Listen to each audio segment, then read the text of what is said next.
Welcome to BasisPointInsight.com, and yet this is yet another episode on trade deals. This time we are talking about the so-called mother of all deals. This is more specifically the India-EU trade deal. All right, India has a trade surplus of around $15 billion with the EU.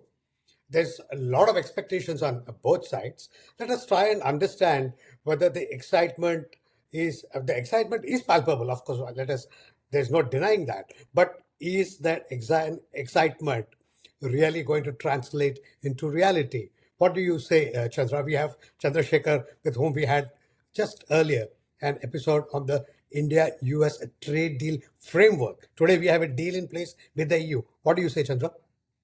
It's like this. There is excitement, as you rightly said. There are expectations, but there are limitations to the expectations turning out to be a reality. Just to put in context, let me mention some numbers. The bilateral trade between India and EU was about 135, 136 billion dollars in 24-25, of which India's export was about 76 billion dollars. India's import from the EU was 61 billion dollars. That gave India a $15 billion trade surplus. But there is a catch. What is the catch?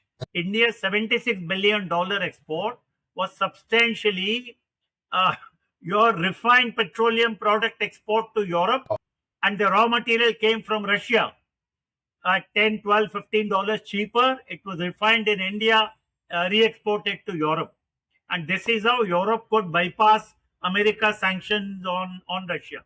But if India were to stop Russian import from Russia, then possibly India's export in 26, 27 and later of petroleum products will very substantially decline, which means Europe will actually have a trade surplus and not India. And therefore, that's the catch. I think our conversation should begin from there. Yeah. So you rightly said that while there is excitement, Yeah. it's all about numbers of and tariff and percent terms. That's Yeah. fair enough. So you've got qualitative aspects to the deal and the quantitative aspects to the deal. Yeah. There is a concern that actually non-tariff issues, it could really be a stumbling block on it. What is your view on it? Absolutely. I've been tracking Europe for a very long time. Recently, Europe unveiled its farm to fork, F2F is what they call farm to fork vision.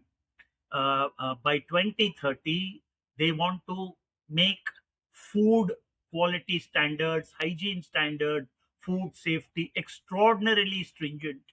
They want to promote organic cultivation. They want to promote sustainably produced agriculture commodities in particular, but it extends to other metals, etc. And therefore that's going to pose a challenge. There is something called maximum residue limit of hazardous pesticides Right. in agriculture commodities. Mycotoxins or aflatoxin in many of India's products. The EU quality standards are much stiffer and tougher than even the US for that matter. And therefore, it is going to be difficult. Yes, that non-tariff barrier will exist, but look at it the other way. Will it push Indian exporters into improving their internal working, their quality standards, etc.? I think that's a real possibility. If India wants to service the EU market, then India must rise to that level of quality consciousness. But that's a process. It's not going to happen overnight. It's a process. But notwithstanding that, I'm quite positive that India's textiles, apparel, leather, footwear, marine products, gem and jewelry, handicrafts, all these, I think that European market will be able to absorb a lot more of Indian goods than they have been so far. And because tariffs are reduced for Indian products, our products will become a little more competitive than, say, Bangladesh, Vietnam, etc., to the European market. Therefore, that's a very positive sign as far as we are concerned. Yep. Okay, now a related issue. We may Yeah. not say, yeah, it is kind of non-tariff in a way. India's power sector is fossil fuel dominated. Yes. Most of our exports of industrials like metals or engineering goods or whatever, coming from energy intensive sectors, they're heavily reliant on coal produced power. And how does this stack up against Europe's own carbon limits that they have put in place? Absolutely. This India will face this issue. There is no doubt at all. The EU passed a law last year called CBAM, Carbon Border Adjustment Mechanism, which is nothing but a penalty imposed on exporting countries for exporting carbon intensive product to the European Union. EU is not saying that we will not import. We will import, but we'll impose a penalty on you. They'll probably create a fund or something. It's a maybe even a revenue generating measure, and therefore that will apply to all raw materials, semi-finished products, and emission intensive processed commodities, including steel, aluminium and its products, etc., etc. That, yes, is surely going to become a non-tariff barrier, and India is not exempt. No country is exempt for that matter. But again, look at it the positive side. Will it push Indian producers and manufacturers and exporters to improve the carbon footprint or reduce, in fact, reduce the carbon footprint? Yes, maybe we should. It will possibly encourage reduction of carbon footprint in India. Now, let us come to the issue, the reality of market access. Yeah. What, technically speaking, under the deal, a fisherman from India, from say Kerala or Andhra, can access European markets. But do they really have the EU standards to export something like fish, perishable goods? What about the cold chains, cold storage chains, and all the related capital that is needed to meet with those standards? No, we have been exporting. There are corporate, there are companies, there are MSMEs which have been exporting seafood, for example, marine products and textiles and garments and whatever else that handicraft, gem and jewelry. Those are going now with very sharp reduction in tariff or zero tariffs. Many of these exports out of India will become more competitive in Europe. But how much will there be a big expansion in India's export to the European Union? I have my doubts. I'm not saying we have already reached the limit of our market share in Europe. I'm not saying that, but to become a lot more competitive in terms of quality, to have a larger market share of Europe, will need enormous commitment on Indian side, on India's exporters, to produce truly globally acceptable quality at globally comparable cost. If that is done, then of course the EU market is open for us. But as you rightly said, will those small companies, MSMEs, operating in say Kerala or Andhra Pradesh or whatever, will they be able to rise to that standard? It's a process. It will take time, and I would expect that the government of India and the state governments actually encourage, catalyze, handhold these companies to upgrade their quality systems, etc. So, if I hear right, what you're saying is that if Indians need to eat better quality food, we must cater more to the European market so that the Indian citizens can get better food.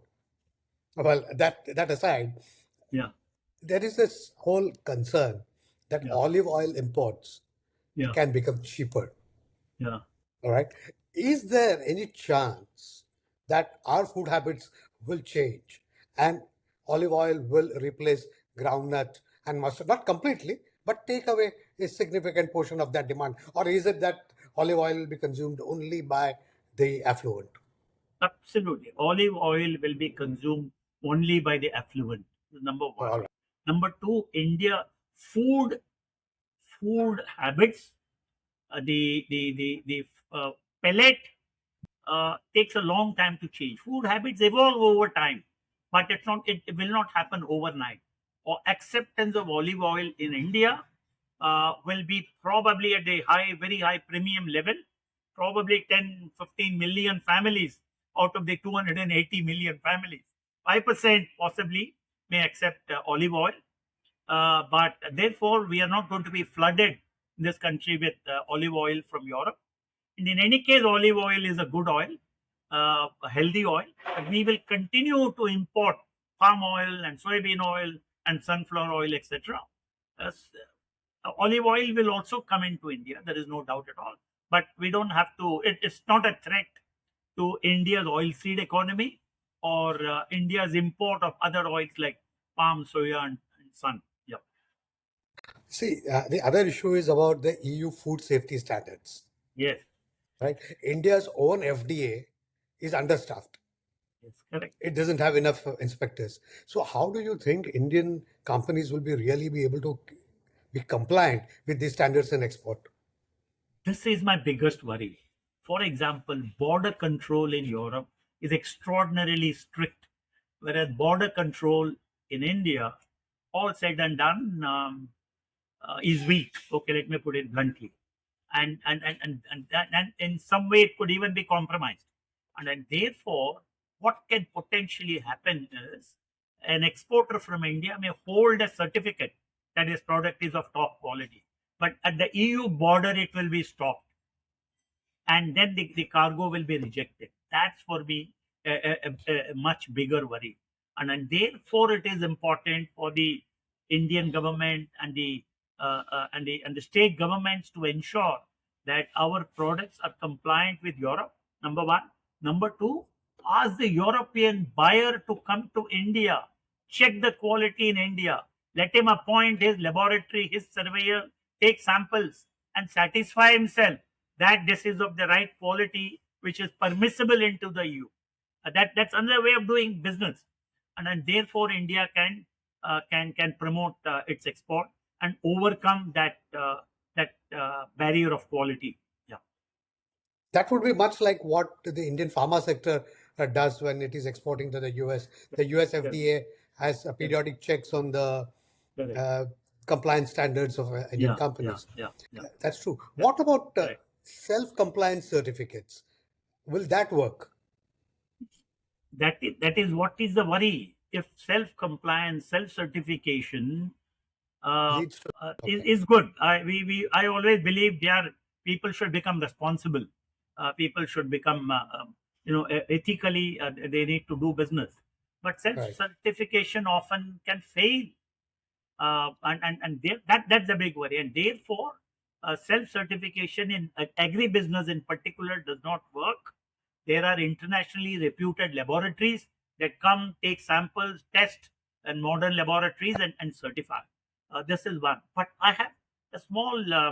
I want to mention KD in this context because European Union in its food vision 2030 is talking about sustainably produced agriculture commodities and organic agriculture commodities. I see that as an opportunity for India, for Indian spices, Indian pulses, Indian cotton, Indian fruits and vegetables. We need to promote organic cultivation. Number one. Already the government of India has what is called that Paramparagat Krishi Yojana, which is to promote organic cultivation. But we cannot make the whole country organic. Doesn't work. Sri Lanka's experience has been very bad, and therefore there's a big risk. What I would think, and I'm sure you will agree with me, select districts in select states should be declared as organic, and depending on the agroclimatic conditions and what is grown there, and grow organic, cultivate organic products in those districts almost exclusively for the European market, and it should be certified and exported. I think that is going to work, and that is where center and the states have to work together. This will be a win-win, and we can maximize our organic export to the European Union. Let's come to the issue of infrastructure, Yeah. especially turnaround times at ports Mm. and the nightmare around logistics. The turnaround time at Indian ports Yeah. is Yeah. significantly longer than what's in Yes. Europe. So Yes. does that mean that there is an outside chance that more will come in than what will go out? Port logistics by itself is not going to skew the import-export business. I'm, I'm, All I'm, right. I'm, uh, I'm very clear about that, and it Okay. has never skewed import-export business. If All right. India wants to import anything, India will continue to import. Maybe there is a delay in the ship getting a berth. It'll incur demurrage. It'll raise the cost. All of that. Or if India wants to export, maybe there is a berthing delay. There could be costs associated with that, but that's not going to change the import-export dynamics in any significant way. What would you say to, say, European companies acquiring farmland or fishery belts around India and saying that, all right, this is a great place to source. Let us make investments here and then export from here. Will that work? Or Absolutely. are there That any is, it's a great landmines there? idea. It's a great idea. No, I'll tell you. We need to invite European investors into India. Let them come here and invest. Let them sign JV or partnership deals with large Indian companies with good track record. Let there be partnership. Let us import their technology of processing or preservation, import their machinery, modern machinery, etc. Their quality control systems, monitoring systems. I think if it works as a joint venture, you invite FDI, create partnerships with Indian companies. I think that's going to actually help India maximize its export. Another reason, Europe has only one season to cultivate its crops during the summer season. 4 months in a year, it's obviously snow clad in most areas of Europe. Whereas India uh, takes not just two but even three crops occasionally. You have the Kharif crop, you have the Rabi crop, and then you have the summer crop. And therefore, that gives us a much larger space to grow more for Europe. When Europe is not able Right. to grow any crop, November, December, Jan, Feb, those months, India can produce, whether it is fruits and vegetables or any other crop, any crop for that matter, and we will be able to export to Europe, particularly organically cultivated agriculture commodities.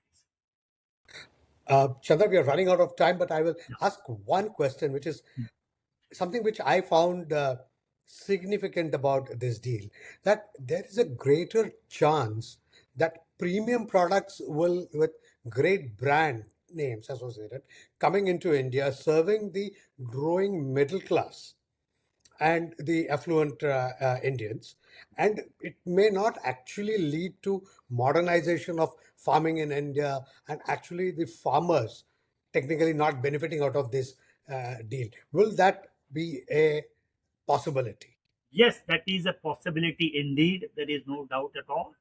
This deal is more of a trade deal, not focused only on agriculture commodities, but also several other textiles and handicrafts and engineering goods, footwear, leatherware, all of that, and therefore it is less likely to benefit an average farmer in India.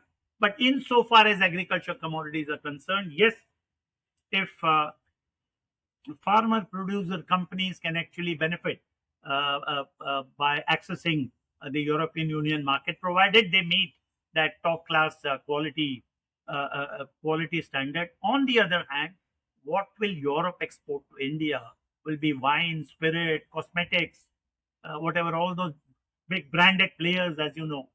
But that market in India is not unlimited. That market in India is quite limited, probably restricted to 8, 10, or 12 or 15 million families. And most of these families travel abroad all the time. Therefore, why should they buy a Louis Vuitton in India? They would rather buy it in Zurich or London or Singapore or Dubai or whatever. I'm just saying.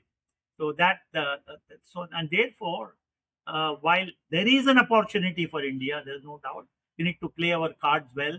We need to put our house in order. I am actually thinking don't expect any miracle anytime soon. It has a long runway. It has to take its own time. Right. Chandra, thank you very much.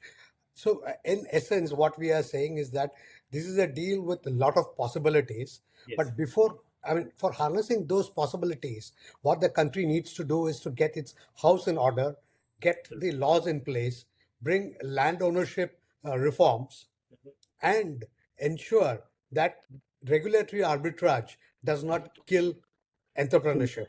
Right? Absolutely. So, Absolutely. right. Thank you, Chandra, very much. Dear viewers, that's all that we have in this episode. Stay tuned for more.